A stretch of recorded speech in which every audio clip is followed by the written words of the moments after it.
Your crippling fear of pregnant women might be holding you back as a medical professional. That's ridiculous. I'm not afraid of pregnant people. Oh. I hate you. No, you don't.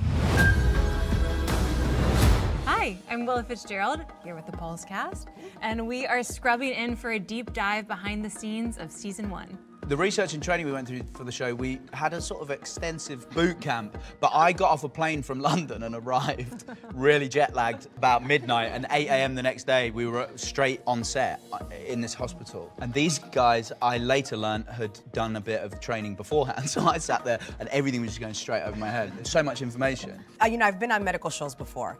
Usually on the other medical shows, I would just say, all right, tell me what to do, and just tell me when to do it. But this one, we really did have great advisors, and I actually learned things. So it wasn't just them prepping me and then action and then me doing it. We had Rosa, who was like amazing, and we had Josh, and we had all these OR nurses. So I really did learn things. Now, I can't remember what I learned, but I did, is what I want to let you know. It's been a while, guys. It's been a minute. For us in surgery, a lot of the background artists were actual nurses from the OR, so they would just be like, don't do that, do it like this. I think for me, really, the hardest thing was not feeling like an absolute fraud. Yeah, because you're just trying to do it convincingly, and it's kind of like choreography, right? You're running around the room, and everything's kind of mapped out, and you feel it out as you go. But the first couple takes, you're just like kind of flying by the seat of your pants, and then you figure it out, and then you get into a rhythm with it. But then you have to keep the intensity, and that was just the overall experience. You're depleted and exhausted afterwards. At least I was. You know, as a med student, I didn't really have to say much. Or do much, so say whatever. But watching you guys do everything, and then you have to finish this line by the time you do this, because then otherwise the timing for that is going to be wrong. And then the terms, and then it coming out of your mouth like you've said them all the time. Like, that was crazy to watch. I was like, I can't even pronounce that.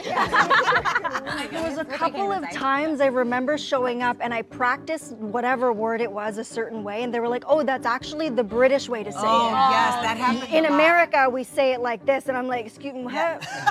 We practice on dummies, but then when it comes time to do the scene, you're working with a real person, and they're looking at you like, please don't mess this up. You know what I mean? It's a totally different experience. You're right. Well, no, you've done so much research. You would come into the scenes and like explain the procedures and had real conversations with the medical professionals. I felt like you kept them on their toes. You would challenge them, you know what I mean? Rosa would be like, wait, you got to hold in this hand. You're like, actually, no, you know, I watched the video, I seen the thing, I called the people. You know, there was sometimes they would wheel in a cart with medical equipment on it. I'm like, there's absolutely no way you're using it to crank open a rib cage. And they're like, yeah, this is how we do it. I was like, holy smokes. The craziest thing was there was somebody who had come in like profusely bleeding from an artery, and there was like blood all over the gurney and the straps and everything. Wow. And everyone who was cleaning up with it was just using the little like purple top Medi wipes to like clean fabric. And they're like, all right, and it's good. And I was like, oh.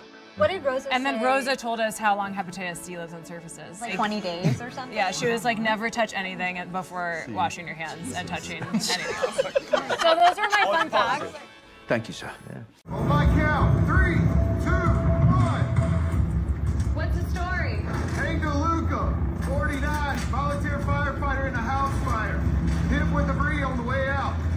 Significant smoke exposure. On arrival, he was hypoxic in the 70s. Confused wheezing. Got it.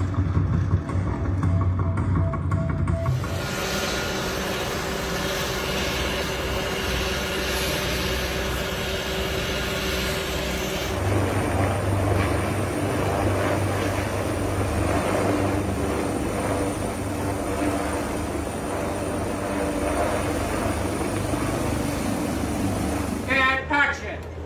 17-year-old female, wants horse coming to the chest, using crashing. Danny asked me to go help.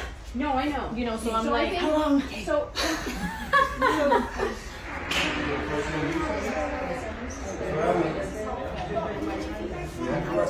I have to Josh for a few more times if you guys need it. Yeah. I'm just going to review impressions. And then this place can do this. Would it make sense for her to read on the screen instead of her watch?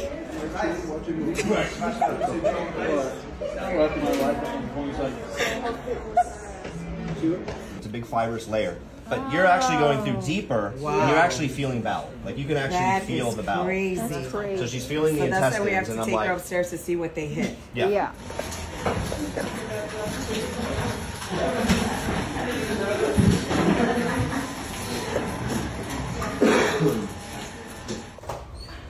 Okay, you good? All right, here we go. On the bell. On the bell. Here we go. Run, jump, action.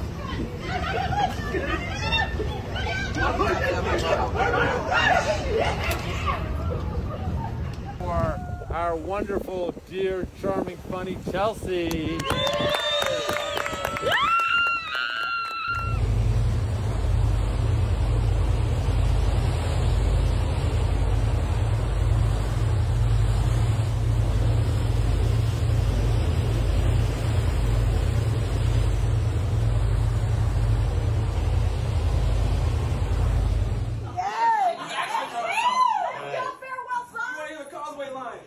It's not in it. So, arrivederci pos.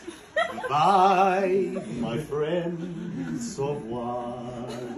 I have loved to meet your lovely faces, shooting in this Netflix bitchin' stages. A dream. Arrivederci, amigos. It's time to say adieu. This has all been better than expected. All of you admired and respected. I want all of us to sing together. Season 2.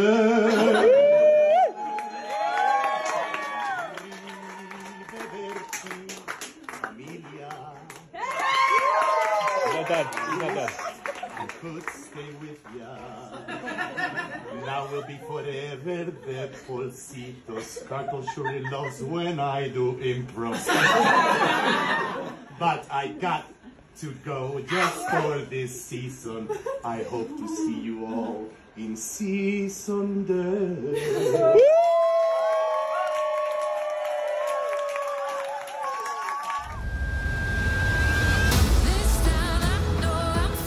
Your crippling fear of pregnant women might be holding you back as a medical professional. That's ridiculous. I'm not afraid of pregnant people. Oh, I hate you. No, you don't.